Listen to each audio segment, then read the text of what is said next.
आप सभी को नमस्कार। चलिए शुरू करते हैं। आज से इंडियन इकोनॉमी की भी पीवाई की सीरीज शुरू कर रहा हूँ और ये भी चैप्टर वाइज होगा। तो आज पहला चैप्टर है nature of Indian economy and sector of economy. Chapter शुरू करने से पहले एक छोटी सी इन्फॉर्मेशन, इसमें यूपीएससी के क्वेश्चन मात्र एक है जो कि 2024 में पूछा गया है। उससे पहले 2010 से पहले क्वेश्चन पूछे गए हैं 2-3, लेकिन वो रेलिवेंट नहीं लगे। तो मैंने क्या किया, स्टेट पीसीएस के क्वेश्चन लिए हैं, उनको यूपीएससी पैटर्न पे ही डेवलप कर लिया और उसको डिस्कस करेंगे एक एक करके।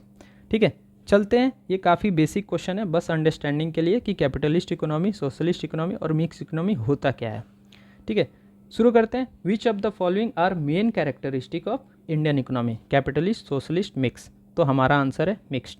ठीक है, कैपिटलिस्ट इकोनॉमी होता क्या है कि इसमें सारा कुछ प्राइवेट एंटिटी ही डिसाइड करती है, चाहे वो प्राइस हो, प्रोडक्शन हो, चाहे वो डिस्ट्रीब्यूशन से हो, सब कुछ कैपिटलिस्ट इकोनॉमी डिसाइड करती है। सोशलिस्ट इकोनॉमी में क्या होता है, ये सब कुछ डिसाइड करता है कौन, गवर्नमेंट एंटिटी। प्राइस से लेके, प्रोडक्शन से लेके, ठीक है, डिस्ट्रीब्यूशन से लेके सब कुछ गवर्नमेंट एंटिटी, गवर्नमेंट ही डिसाइड करती है कि कितना प्रोडक्शन होना है, कितना प्राइस होना है और प्रोडक्ट को कहाँ कहाँ कितना भेजना है। ये सब कुछ सोशलिस्ट इकोनॉमी में गवर्नमेंट डिसाइड करती है। फिर आ जाते हैं मिक्स्ड इकोनॉमी में। तो मिक्स्ड इकोनॉमी में कुछ सेक्टर में गवर्नमेंट, कुछ सेक्टर में प्राइवेट, ठीक है, दोनों मिल के काम करते हैं। जैसे हमारे गवर्नमेंट में हमारा जो इकोनॉमी है वो मिक्स्ड इकोनॉमी है। तो इसमें क्या है, कुछ इसेंशियल सेक्टर है वो गवर्नमेंट डिसाइड करती है सब कुछ, कुछ सेक्टर है वो प्राइवेट एंटिटी डिसाइड करती है, प्राइस से लेके, डिस्ट्रीब्यूशन से लेके, प्रोडक्शन। ठीक है, यहाँ पे मैं इनके छोटे छोटे से डिफिनीशन दिए हैं, आप मेरे टेलीग्राम चैनल लोकपाल IAS के नाम से वहाँ से डाउनलोड कर लीजिएगा। इस वीडियो के लिंक में मैं टेलीग्राम चैनल का लिंक दे दूँगा। ठीक है, नेक्स्ट क्वेश्चन पे आ जाते हैं। काफ़ी अच्छा क्वेश्चन है, आप इसे सॉल्व करें पॉज करके। An under develop economy is generally characterise by low per capita income, low rate of capital formation, low dependency ratio, work force largely in tertiary sector. ठीक है, एक एक करके डिस्कस करते हैं। लो पर कैपिटा इनकम, तो आप African country को, मोस्ट ऑफ अफ्रीकन कंट्री को इमेजिन करें, वहाँ पे आप देखेंगे कि लोगों के पास पैसे बहुत कम है। ठीक है, तो ये भी एक फीचर है अंडर डेवलप कंट्री। ठीक है, अफ्रीकन कंट्री बहुत सारी है जो अंडर डेवलप है, तो ये भी एक फीचर्स है, आपको दिख रहा है। उसके बाद लो रेट ऑफ कैपिटल फॉर्मेशन, तो ये भी देखेंगे वहाँ पे कैपिटल फॉर्मेशन जो है काफ़ी लो है। इसका कारण क्या है कि लो पॉलिटिकल स्टेबिलिटी नहीं है, लो कैपिटल फॉर्मेशन, लो पर कैपिटा है, बहुत सारे इसके रीजंस है, तो ये भी आंसर है।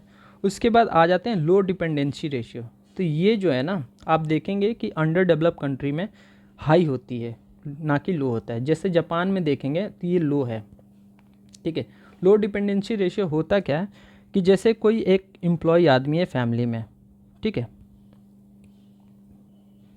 एम्प्लॉयड आदमी है, ठीक है, तो एम्प्लॉयड नहीं, वर्किंग बोल सकते हैं, वर्किंग आदमी है, तो उस पर जो डिपेंडेंट आदमी होंगे वो कम होंगे, जैसे बच्चे, बूढ़े। तो ये एक डेवलप कंट्री का साइन है। जैसे जापान को देख सकते हैं आप कि वहाँ पे जो है वो डिपेंडेंसी रेशियो काफ़ी कम है। उसके बाद work force largely in tertiary sector, tertiary sector मतलब सर्विस सेक्टर।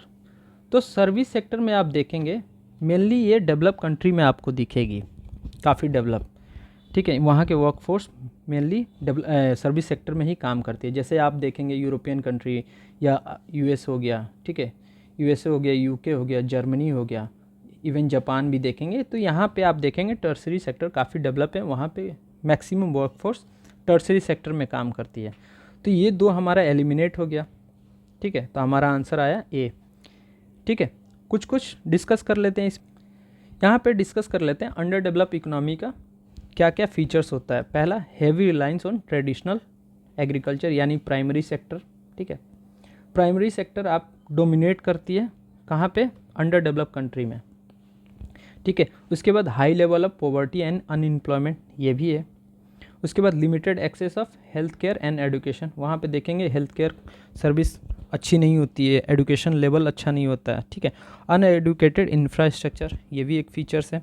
उसके बाद low level of industrialisation, technology adoption, often unstable governance and institution. आप देखेंगे अफ्रीकन कंट्री में कि वहाँ पे गवर्नमेंट को बार बार मिलिट्री हटा देती है, या कोई अपना राइफल बेच रहा, कुछ भी बेच रहा खुलेआम, वहाँ पे कोई गवर्नेंस सिस्टम है ही नहीं। तो ये सब अंडर डेवलप कंट्री का फीचर्स है, ठीक है। अब हम बात करते हैं लो डिपेंडेंसी रेशियो। पहले ही हम लोगों ने बात कर ली है कि जो एडल्ट पॉपुलेशन, वर्किंग पॉपुलेशन, तो उस पर बच्चे और बूढ़े कम डिपेंडेंट हो, ठीक है। इसके बाद बात करते हैं हम सेक्टर ऑफ इकोनॉमी। तो मेनली 3 सेक्टर होती है, प्राइमरी, सेकेंडरी और टर्सरी। लेकिन एक और सेक्टर होती है क्वाटरनरी सेक्टर, उसको भी डिस्कस कर लेंगे।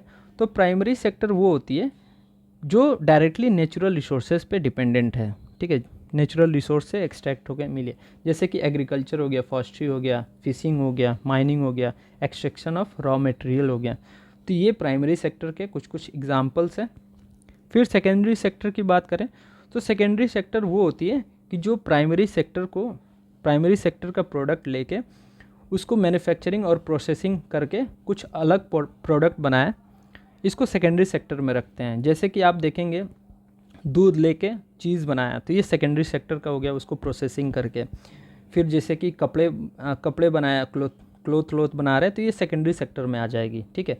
तो इसके कुछ कुछ एग्जांपल क्या हो सकते हैं, मैन्युफैक्चरिंग हो गया, कंस्ट्रक्शन हो गया, एनर्जी प्रोडक्शन हो गया, यूटिलिटी हो गया, ठीक है। तो ये सेकेंडरी सेक्टर के हो गए। टर्सरी सेक्टर मेनली क्या होता है, ये सर्विस सेक्टर होता है, ठीक है। जैसे कि हॉस्पिटैलिटी हो गया, हेल्थ केयर हो गया, एजुकेशन हो गया, फाइनेंस हो गया, ट्रांसपोर्टेशन हो गया, कम्युनिकेशन हो गया, प्रोफेशनल सर्विस, ये सब टर्सरी सेक्टर में आते हैं, ठीक है। तो डेवलप कंट्री में मेनली देखेंगे टर्सरी सेक्टर काफ़ी डोमिनेट करती है, ठीक है। अब क्वाटरनरी सेक्टर क्या होता है, क्वाटरनरी सेक्टर ये मेनली R&D बेस, मतलब रिसर्च एंड डेवलपमेंट जो होती है वो क्वाटरनरी सेक्टर में आती है। जैसे IT हो गया, इंफॉर्मेशन टेक्नोलॉजी, ये भी क्वाटरनरी सेक्टर का ही एक पार्ट है, ठीक है। अब चलते हैं 2024 में UPSC द्वारा क्वेश्चन पूछे गए, उसको डिस्कस करते हैं। आप इसे पॉज करके खुद से एक बार सोच के बताएं कि आंसर क्या होगा। एक तरफ इकोनॉमिक एक्टिविटी दिया गया है, दूसरे तरफ सेक्टर ऑफ इकोनॉमी दिया गया है। तो इसमें बताना है कि कौन कौन से ऑप्शन सही है। पहला स्टोरेज ऑफ एग्रीकल्चर प्रोडक्ट, ये सेकेंडरी सेक्टर में आता है। दूसरा डेयरी फार्म, प्राइमरी सेक्टर में। तीसरा है मिनरल एक्सप्लोरेशन, टर्सरी सेक्टर में। वेबिंग क्लॉथ, सेकेंडरी सेक्टर में। तो storage of agriculture produce, agriculture produce को स्टोर करने के लिए एक सर्विस प्रोवाइड होता है। तो सर्विस जो है ये हमारा किस में है, टर्सरी सेक्टर में, ना कि सेकेंडरी सेक्टर में, ठीक है। तो ये हमारा रॉन्ग हो गया। तो पहले हमारा ऑल 4 एलिमिनेट हो गया। उसके बाद डेयरी फार्म की बात करें, डेयरी फार्म यानी प्रोडक्शन ऑफ मिल्क, यानी एग्रीकल्चर प्रोडक्ट हुआ, तो ये प्राइमरी सेक्टर, ये सही है। उसके बाद मिनरल एक्सप्लोरेशन, इस पे ना बहुत सारा डाउट है, तो अभी इसको लास्ट में डिस्कस करेंगे। वेविंग ऑफ क्लॉथ, अभी हम लोगों ने बात की कि कपड़े बनाने पे ये सेकेंडरी सेक्टर में ही आ जाएगा। Production of cloth secondary sector में आ गया। मिनरल एक्सप्लोरेशन की बात करें तो ये कुछ कोचिंग इंस्टीट्यूट ने इसको प्राइमरी सेक्टर में रखा है, कुछ ने टर्सरी सेक्टर में रखा है। तो मैंने विज़न से ये आंसर पढ़ा तो वहाँ से लगा कि नहीं, ये टर्सरी सेक्टर में ही आना चाहिए। अभी तक UPSC ने तो ये नहीं बताया कि कौन से पे है, लेकिन हम डिस्कस कर लेते हैं मिनरल एक्सप्लोरेशन के ऊपर, ठीक है। चलिए यहाँ पे देख लीजिए, मिनरल एक्सप्लोरेशन इसलिए टर्सरी सेक्टर में रखा गया है, मिनरल को एक्सट्रैक्ट करने के लिए हमें क्या क्या चाहिए, स्पेशलाइज्ड एंड कंसल्टेंट टू हमें लोकेशन के एग्जैक्ट लोकेशन का पता होना चाहिए। R&D बहुत ही अच्छा होना चाहिए मिनरल को एक्सट्रैक्ट करने के लिए, ठीक है। काफ़ी ज़्यादा स्किल और नॉलेज बेस्ड इकोनॉमी है ये मिनरल एक्सप्लोरेशन, तो इसलिए इसको टर्सरी सेक्टर में हम रखते हैं, ठीक है। उसके बाद वेबिंग ऑफ क्लॉथ, ये तो हम लोगों ने डिस्कस कर लिया कि ये सेकेंडरी सेक्टर में है, ठीक है।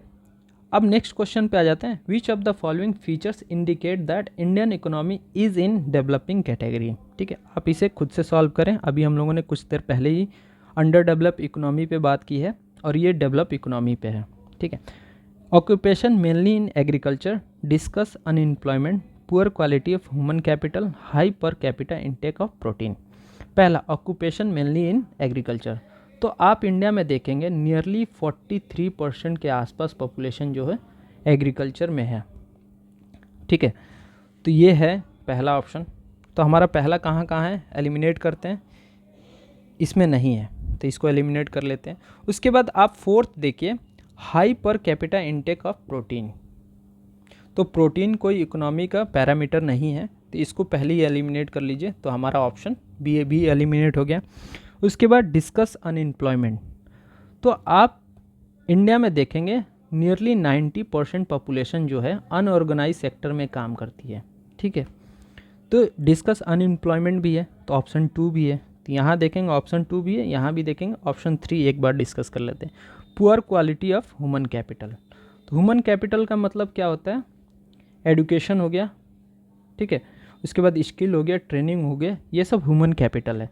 तो यहाँ अभी भी उतने अच्छे इंफ्रास्ट्रक्चर नहीं है कि हम अपने ह्यूमन कैपिटल को डेवलप करें, तो ये भी एक फीचर्स है। तो यहाँ से हमारा आंसर निकल के आता है डी, ठीक है। ये कुछ इकोनॉमिक फीचर्स है इंडिया का, डिस्कस कर लेते हैं। लो पर कैपिटा इनकम, ठीक है, high poverty rates, agriculture dominance, income inequality, inadequate infrastructure, limited industrialisation, high population growth, low human capital formation, ये पहले ही हम लोगों ने डिस्कस कर लिया। Limited access of financial service, मतलब लोन का कम लोगों को मिल सकता, ठीक है। ये इसके बहुत सारे एग्जांपल्स हैं, ठीक। ये आप खुद से सॉल्व कीजिए। पहले हम इसका एक्चुअल क्वेश्चन दिखा देता हूँ, और मैंने इसको यूपीएससी पैटर्न पे ऐसे डेवलप किया है, तो इसको पहले डिस्कस कर लेते हैं, उसका आंसर आप लोग खुद दीजिएगा। विच of the following is non economic element in growth of the country? पहला सोशल बिहेवियर, दूसरा natural resource, energy resource, capital resource. तो एनर्जी रिसोर्स, कैपिटल रिसोर्स और नेचुरल रिसोर्स ये इकोनॉमिक एलिमेंट है, ठीक है।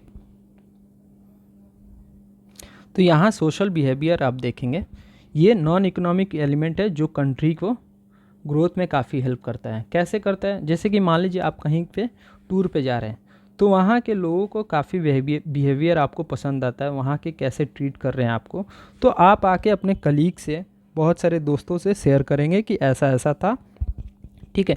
और वो सोशल बिहेवियर के कारण 2-4 आदमी और भी इन्फ्लुएंस हो जाएंगे। कहीं उनको घूमने जाना होगा तो वो फर्स्ट प्रायोरिटी में रखेंगे कि वहाँ चलते हैं। और वहाँ जैसे जैसे आप देखेंगे टूरिज़्म बढ़ा, तो वैसे वैसे कंट्री का ग्रोथ भी हुआ। तो ये इनडायरेक्टली ये भी हेल्प कर रहा है, ठीक है। अब चलते हैं इस क्वेश्चन पे, आप खुद से सोच के बताइए कि कौन कौन सा रीज़न हो सकता है, ठीक है।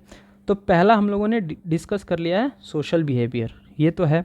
उसके बाद नेचुरल रिसोर्सेज, ये इकोनॉमिक एलिमेंट है, तो इसको एलिमिनेट कर लेते हैं। पॉलिटिकल स्टेबिलिटी, अभी हम लोगों ने कुछ देर पहले बात किया कि अंडर डेवलप इकोनॉमी में क्या क्या फीचर्स होते हैं। तो पॉलिटिकल स्टेबिलिटी की बात करें, जैसे देखेंगे अफ्रीकन कंट्री में अनस्टेबल होती है, तो वहाँ डेवलपमेंट भी नहीं होता है, तो ये भी डायरेक्टली नॉन इकोनॉमिक एलिमेंट है जो डेवलपमेंट में काम करती है। उसके बाद फोर्थ पे बात कर लें, हेल्थ एंड वेलबींग पे, तो ये भी देखेंगे वहाँ के, मान लीजिए कोई कंट्री है, वहाँ के लोग काफ़ी स्वस्थ है, जैसे जापान को देखेंगे, तो वहाँ हेल्थ एंड वेलबींग काफ़ी अच्छा है, तो ये भी डेवलप होने में काफ़ी हेल्प करता है। तो ये भी एक नॉन इकोनॉमिक एलिमेंट है जो कंट्री को ग्रोथ में हेल्प करता है। तो यहाँ से हम देखेंगे 3 ऑप्शन हमारा सही हुआ, तो यानी आंसर हमारा सी, ठीक है। डिस्कस कर लेते हैं एक बार कौन कौन से नॉन इकोनॉमिक एलिमेंट है जो कंट्री के ग्रोथ में हेल्प करता है। सबसे पहले political stability, social factor, education level, health care service, ठीक है, ये सब सोशल फैक्टर है। डेमोग्राफिक, जैसे फर्टिलिटी रेट हो गया, फिर वहाँ की जो है वर्किंग पॉपुलेशन कितना है परसेंटेज, तो ये सब डेमोग्राफिक में आते हैं। उसके बाद इन्वायरमेंटल स्टेबिलिटी, ये भी आती है, जैसे कि आप देखेंगे समय से बारिश हो रही है, इन्वायरमेंट कम है, लोग कम है, इन्वायरमेंट बोल रहा हूँ, पॉल्यूशन कम है, तो वहाँ के लोग कम बीमार पड़ेंगे, तो ये भी एक रीज़न है। उसके बाद गवर्नेंस इंस्टीट्यूट, वहाँ के जो इंस्टीट्यूट है उनकी गवर्नेंस सिस्टम काफ़ी अच्छी होगी, तो ये भी इकोनॉमिक एक्टिविटी में, इकोनॉमिक ग्रोथ में काफ़ी हेल्प करेगा। जियोपॉलिटिकल स्टेबिलिटी हो गया, cultural and social norms, health and wellbeing, ठीक है।